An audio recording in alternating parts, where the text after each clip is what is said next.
Well, today on Grace to Stand, we are going to talk a little bit about our holiday memories. And by holiday, we're talking about Thanksgiving, Christmas season, New Year's, all of that.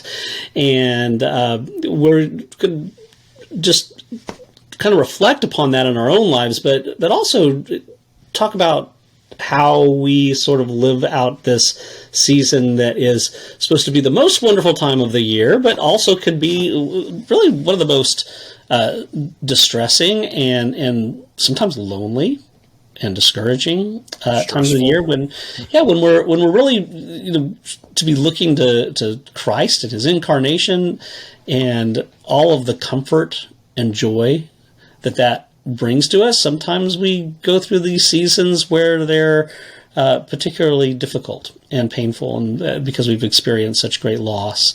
So George and I are going to talk about that today. Thanks for joining us today on Grace to Stand. George, tell us just a little bit about some of your memories from Thanksgiving, Christmas, the holidays, this time of year from your life. Sure, yeah. So we are... It's busy, right? The holidays are busy, and that's why we didn't even record last week, coming off of our tryptophan high or whatever that chemical is in turkeys. It's always amazing. The end of the year, just kind of October, mid-October to January 1st just flies by, and there's Halloween, Thanksgiving, all the holidays for Christmas. So, right. I'll say as a child, that was always our favorite time of year. And, I think for most children it is. It's, you have those memories. And that's why I think between Thanksgiving, Christmas, and New Year's, the memories you have in school and with your families and as kids, they always kind of stick with you. So, I don't know. So I had a big family. So we were in South Florida. We have a big family. I only have a sister as far as my own immediate family, but we have a lot of cousins in the area. My dad's cousins in the area, my mom's sister in the area, my grandparents. And so every holiday for the first 15 years of my life was always at the same person's house. So Thanksgiving was at my Aunt Claudette's house. My Christmas was always at our house. New Year's was at my Uncle John's house. Easter was, I think that was back at our house too. So you just kind of remember those things. And then it's like, because it happens every, a couple times in a row, if there's any deviation from that, you feel like it's not the holiday, It's like you broke ranks with tradition. There's a lot of good stories with cousins. Yeah, it's a sweet time. Also for, I'm glad I went to good memories first, because also in the Sayor household growing up, it was also very stressful around Christmas because my parents ran a Hallmark store. So, Right. I mean, we were Catholic. We would be working till late. I mean, my dad wouldn't lock the door until there wasn't a single person left. And then we'd be rushing to midnight mass. And so it was a stressful time. And then you'd get Christmas off, but the day after Christmas, they'd go back in because they'd have a big after Christmas sale. And so there was a lot of stress. Our Christmas breaks were spent working. So it's interesting to think of the holidays. What was it like for you growing up? Yeah. When I was really young, we used to have our extended family over for Thanksgiving at our house. And I remember, it was the one time of year that the fine china came out for Thanksgiving. Yes. Of course, it was not for us. That was for the aunts and uncles and grandparents and all that. My parents, but my mom would set the table at least a week ahead of time. I mean, the plates and the silverware would be on the table a week before Thanksgiving. Wow. Okay. And she would put a paper towel over the top of the plates so that dust would That's just the kind of person she was, but or she is. But and as we got older, we'd go to maybe an aunt's or uncle's house or something to that effect for Thanksgiving, and it was just a good time to be with cousins. I mean, all of my cousins were girls, and so I was the only boy cousin, and it was just a good time to be with them. I mean, we lived at a distance from one another, not a huge distance, but we really saw each other mainly on holidays and so forth. Christmas was much the same. We would have Christmas morning at our house, my sister and I and my parents, and we would go in and we'd set the alarm clock in my parents' room at 5:30 in the morning or 6 in the morning sometimes, and we do it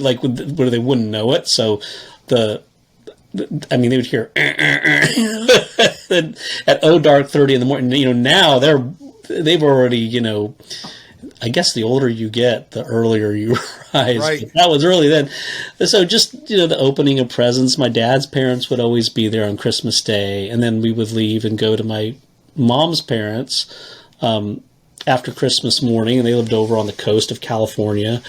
That'd be with all my cousins, and my grandparents had this artificial Christmas tree back before artificial Christmas trees were looked pretty much like real Christmas trees. I mean, this thing this was like the most anorexic looking Christmas tree.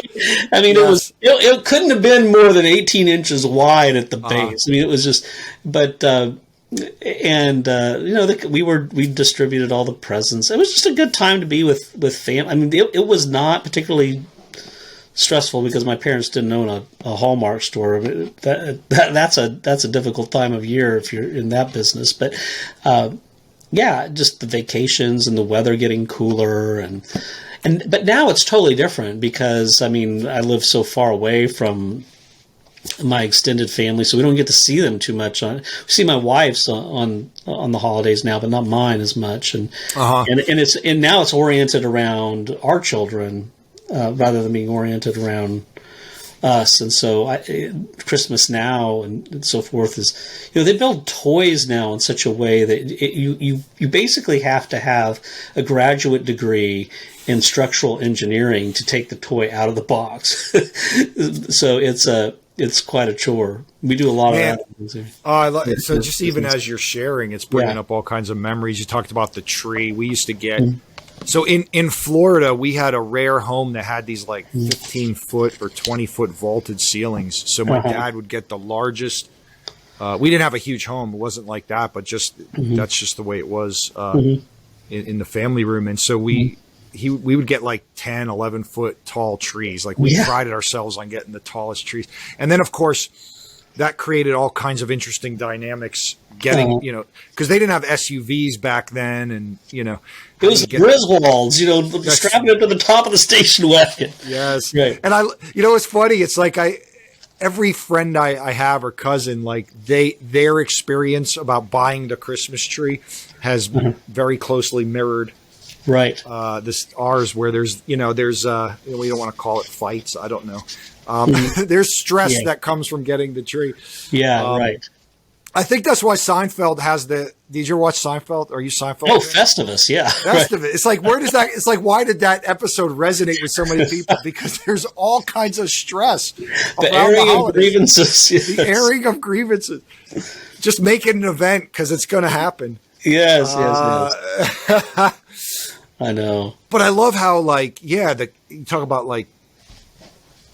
my kids are young. Because at every phase of life, it kind of changes. When I was away at college, I was doing Thanksgiving at aunts and uncles' houses in New York. And now that I have my own kids, like you said, we have our own traditions. And I remember many Christmases staying up late watching something like It's a Wonderful Life or whatever, because that's what we used to watch when I was a kid. But building little tykes, Christmas houses or kitchen sets or whatever, late Christmas Eve, putting together whatever it was. So when the kids came out, you wanted that excitement. Yes. You wanted to see their face, Yeah. Yeah. I remember, We used to put out cookies and milk for Santa Claus Uh-huh. way after, I mean, into high school. Like, and we wake up in the morning and, there'd be crumbs on a plate and, an empty cup. My parents would just do that sort of thing. It was just fun. Oh, that's great. Yeah. So, it's obviously impressionable upon us, and we're smiling and laughing, good memories. I do know not everybody has those kinds of memories, and not everybody's fortunate to live in those scenarios. I also know that there's people in our church who lost loved ones between last holiday season and this one. And so, they've told me it's going to be hard. There's an empty seat now at the table in the gatherings, and all those sort of triggers in our minds with smells or sounds or visual things that kind of bring back memories. It's going to be sort of empty for people. And so, I don't know. I don't know if it's fair to ask you, but do you have any advice for people that aren't looking forward to the holidays, who may be in those situations? I think I have a lot of advice for people who are not in those situations, but are around people that are in those situations. Yeah, I'd love to hear that. So I think, in the church in particular, we're the body of Christ. We're in union with one another. We're brothers and sisters in Christ, and there are people there who are. I mean, they've lost there's a dear couple in our church whose son, like 20 years old, just suddenly in a tragic way died back in the spring. This is going to be their first Christmas without him. I mean, I cannot imagine losing a child. My last living grandparent died back in August.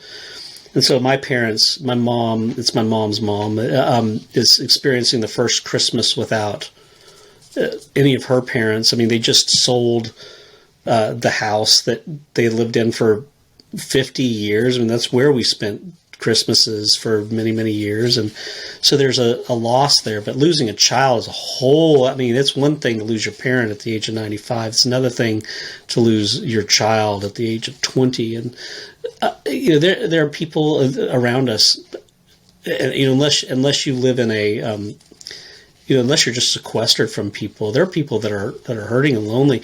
And I think, you really need to think about ways in which you can maybe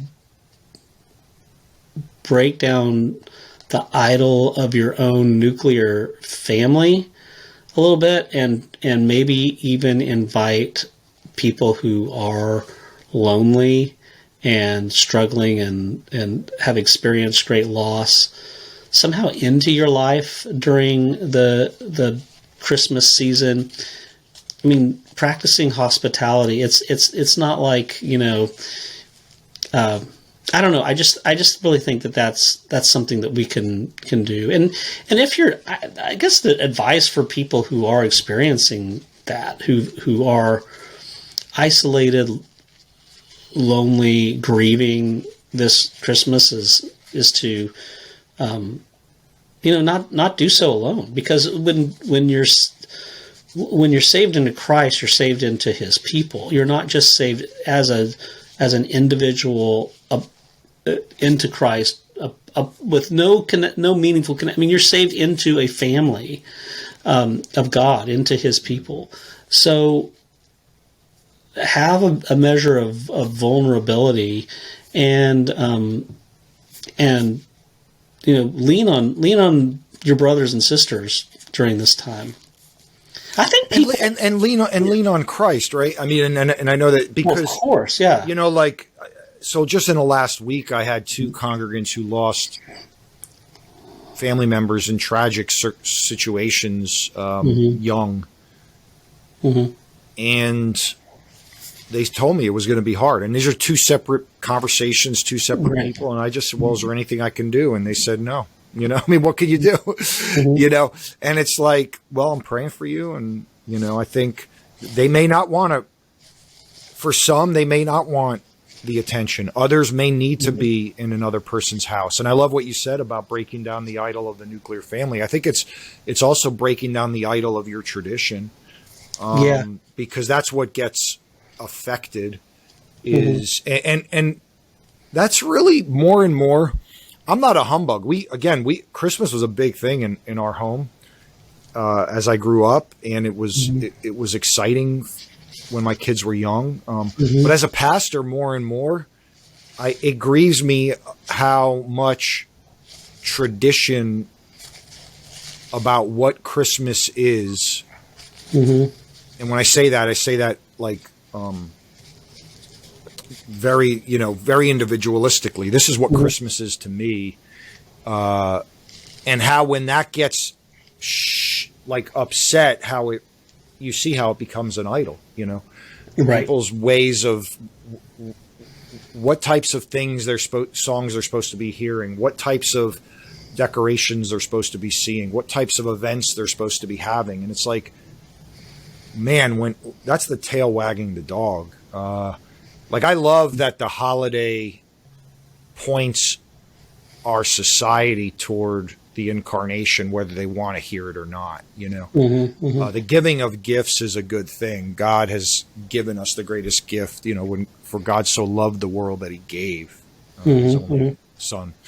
In the incarnation of Jesus Christ. And so I love that. But the idea that this season has become a religious experience for so many people as a pastor bothers me.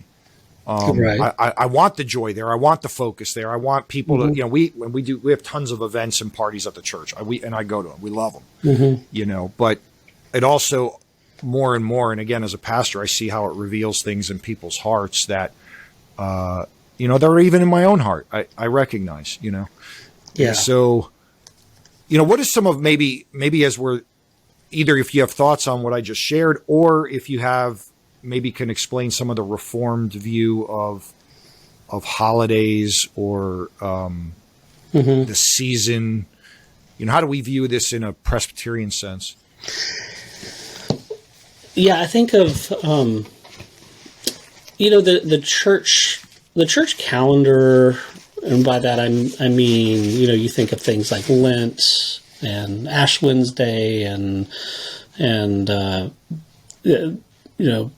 Good Friday and even Christmas and so forth. That was something that was really leaned into by the Roman Catholics, and a lot of our Reformed forefathers spoke against the church calendar on the basis of the fact that we cannot have a bound conscience to follow any sort of arbitrary church calendar. Now, of course, these things in the church calendar are biblical, right? I mean, the Palm Sunday, that happened, and Good Friday, the day that Christ was crucified, and Easter, and Christmas, where we celebrate the Incarnation, and all of that. Those are certainly biblical events that we ought to commemorate as we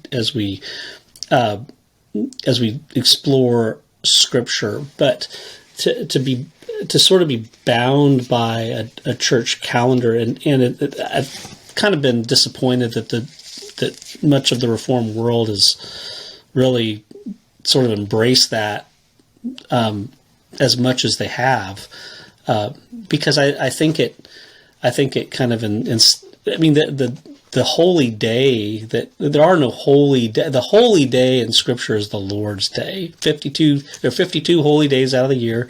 They're the Lord's Day.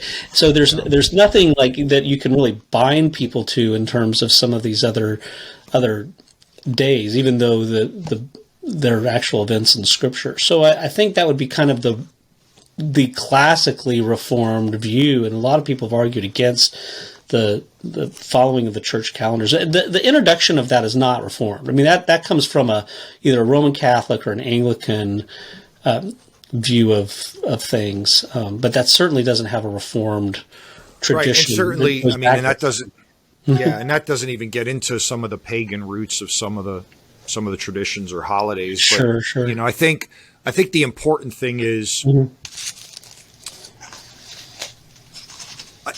I just wish we were all as excited every Sunday morning as we are in December. Right. We celebrate that Jesus has come every Lord's Day and that he has lived and died and risen again every Lord's Day. Every Sunday. We don't need to have, I mean, and I get the, I mean, I love the tradition.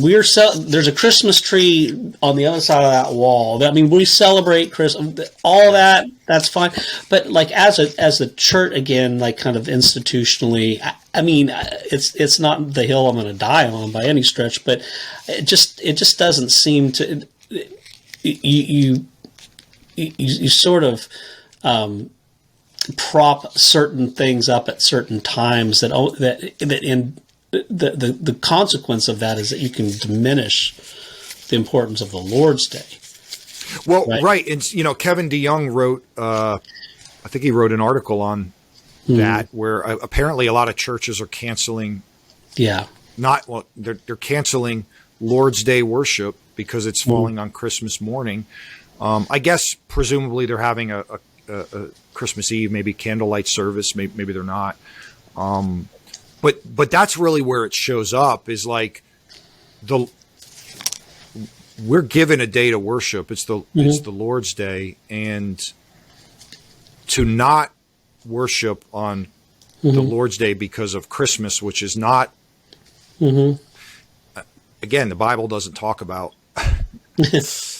Well, you'll get something like, you know, you'll get people who will who become very disenchanted and upset about, you know, maybe a church decides not to have a candlelight service this year because it's on Saturday and church is on Sunday, and so they'll get all upset about that. But then, you know, if you were to cancel the Sunday service because it happens to be on Christmas, they would become less upset by that. But the candlelight service is part of their tradition. And so that's what's important to them is their personal family tradition more so than the Lord's Day. And I really, you know, I think that's backwards from a biblical perspective. I mean, I get the sensibilities of it, but yeah, it's that what you just said hits close to home. You don't even know it, but yeah. But yeah, none of this is to rain on the parade of the season. No. Again, we both love and celebrate Christmas. I actually love what they do in High Point, where they make High Point University. I don't know if they've done it since COVID, but have you ever been over there for their Christmas? They turned that whole university campus into a Christmas wonderland. You can't even drive in there. You have to take buses in there from the mall. We went our first year. I took the kids. It was amazing. It was a winter wonderland. It was freezing out. They had animals. They had, you know, like, right. But they had like fake snow and all kinds of things. And we enjoy the season. And I think it's okay to enjoy the season, even for things that aren't distinctively Christian. I think it's fine. It's fun. I think it's good for the kids. I think and then it's good for us because of the memories, you know? I mean, so many of my memories in life when I'm a kid, like they start to dwindle away, but you remember those holiday things, you know?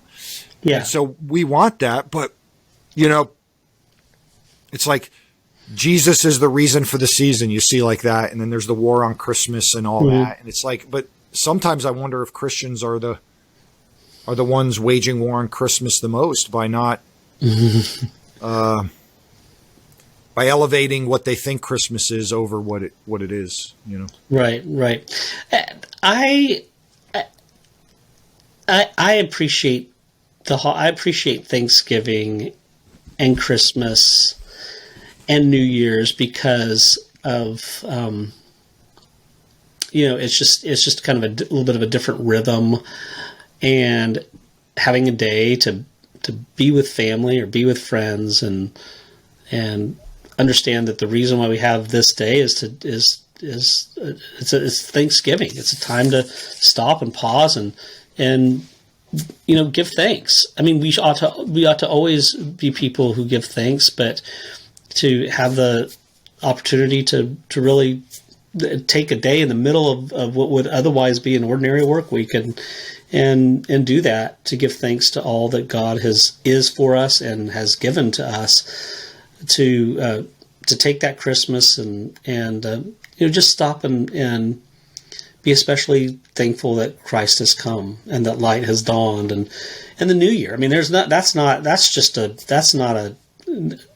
nothing like particularly Christian about that holiday, other than the fact that it kind of causes us to stop and take stock of maybe the past year and maybe where we would want to go in the new year. I mean, New Year's resolutions, I usually break those by about 10:30, 11 in the morning on New Year's, whatever they are. I mean, they're broken, but I mean, I think just to be able to stop and go, what kind of person do I want to be for the glory of God and for the love of my neighbor over the course of the next year? I mean, I think that those sort of things can be helpful in that regard. And to take that and make the most out of it and have joy in the midst of it. I actually love that. I mean, I've always been a goal setting person. And in the corporate world, we had performance reviews and work development plans, and they all kind of centered on the calendar year. And so I just brought that into our own life. And I wouldn't say I've done it every year, but quite often, like I've tried to use the drives, because we're typically driving to Florida or back or something at some point around the new year, and just ask the kids what did they want to see happen and accomplish this past year, and what do they want to see happen and accomplish next year, and it really gives people a mindset of goal setting, which I think maybe we'll do around New Year's. We'll talk about goals. Yeah. But even then, again, it's like, I guess as humans, we need these things, these resets, these holidays, these focal points. Like you said, every Sunday we're celebrating the incarnation, that God became man. Every Sunday we're celebrating the resurrection, that Jesus walked out of the tomb. And yet when we have a time like this, where we just get to focus on that reality, that Christological principle that's so foundational to Christianity, it's beautiful, and I'm all for it. I just want to keep the focus where it's supposed to be. Like, what's really important about this? Well, I'm with you there. I think that I think that the Lord's Day after Lord's Day is really where we need to be mindful of the birth, the life, the death, the resurrection of Christ, and the calendar of the church year is not something that we have this necessity to instill our whole church life around that whatsoever. But I think on an individual level, just having the opportunity to stop and pause and consider these things and really give thanks to the Lord. These are all ways in which we can give thanks to the Lord for the grace that we do not deserve, the love of God that we do not deserve. For us to really consider, how do we love those within the church and outside of the church, but particularly our brothers and sisters who can think back upon their family traditions, or think back upon just how they've celebrated or suffered during these holidays, and really be there for them, to love them well, to hold their hand through a time where they might be experiencing. I mean, this might have been a joyful time with someone that relationship has either become fractured, divorced, or there's been death, and to love people through those times of loss and sadness, I think is really necessary. Well, also, like, people say this is the Christmas season. It's actually, if we were following a church calendar, this is not the Christmas season. That Christmas season starts with Christmas or Christmas Eve. Mm-hmm. This is, if we're following the church calendar, it's Advent. And what does Advent mean? But it means arrival or coming. And, what's beautiful about that is that's what we are as Christians waiting for. We are waiting for the coming of our King, the arrival of the King. We're waiting for the exact same thing they were waiting for in that, first century. Yep.